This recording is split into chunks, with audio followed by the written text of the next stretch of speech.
আপনারা জানেন যে দীর্ঘ দীর্ঘ ১৭ বছর বাংলাদেশ জাতীয়তাবাদী দল বিএনপি বাংলাদেশকে স্বৈরাচার মুক্ত করার জন্য, বাংলাদেশকে এই ফ্যাসিস্ট সরকারের পতনের জন্য আমাদের প্রিয় নেত্রী দেশনেত্রী বেগম খালেদা জিয়ার নেতৃত্বে বাংলাদেশ জাতীয়তাবাদী দল আন্দোলন করেছে। বিএনপির ভারপ্রাপ্ত চেয়ারম্যান জনাব তারেক রহমানের নেতৃত্বে আমরা আন্দোলন করে গত ৫ই আগস্ট যখন স্বৈরাচার মুক্ত হয়েছি, বাংলাদেশ নতুনভাবে স্বাধীন হয়েছে। এবং আপনারা জানেন যে আমাদের প্রিয় নেত্রী দেশনেত্রী বেগম খালেদা জিয়াকে এই স্বৈরাচার ফ্যাসিস্ট সরকার মিথ্যা মামলায় অন্তরীণ অবস্থায় প্রায় দীর্ঘ ৭ বছরের উপরে তিনি কারাবরণ করেছেন। এবং তিনি কারাবরণ করা অবস্থায় তিনি মুমূর্ষু অবস্থায় অসুস্থ হয়ে তিনি বারংবার হসপিটালে গিয়ে মৃত্যুর সাথে পাঞ্জা লড়েছেন।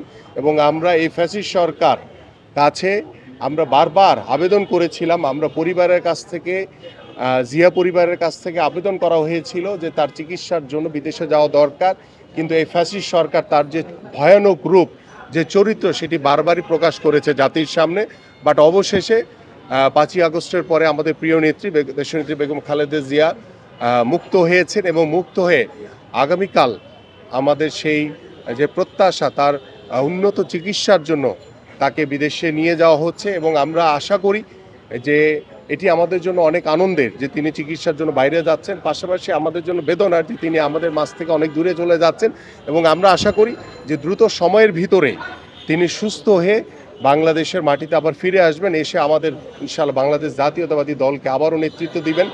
আমরা আমাদের প্রিয় নেত্রীর নেতৃত্বে, আমাদের বিএনপির ভারপ্রাপ্ত চেয়ারম্যান জনাব তারেক রহমানের নেতৃত্বে বাংলাদেশে পরিপূর্ণভাবে আবারও গণতন্ত্র প্রতিষ্ঠা হবে। বাংলাদেশের সবচেয়ে জনপ্রিয় দল হচ্ছে বিএনপি। এবং গত ১৭ বছর ফ্যাসিস্ট স্বৈরাচার শেখ হাসিনা সরকার বাংলাদেশের রাষ্ট্রীয় প্রতিষ্ঠানগুলোকে যেভাবে ধ্বংস করে দিয়ে গেছে, সেই ধ্বংসস্তূপ থেকে তুলে ধরার জন্য আমাদের মাননীয় ভারপ্রাপ্ত চেয়ারম্যান জনাব তারেক রহমান ৩১ দফার একটি রূপরেখা দিয়েছেন রাষ্ট্র মেরামতের সংস্কারের জন্য।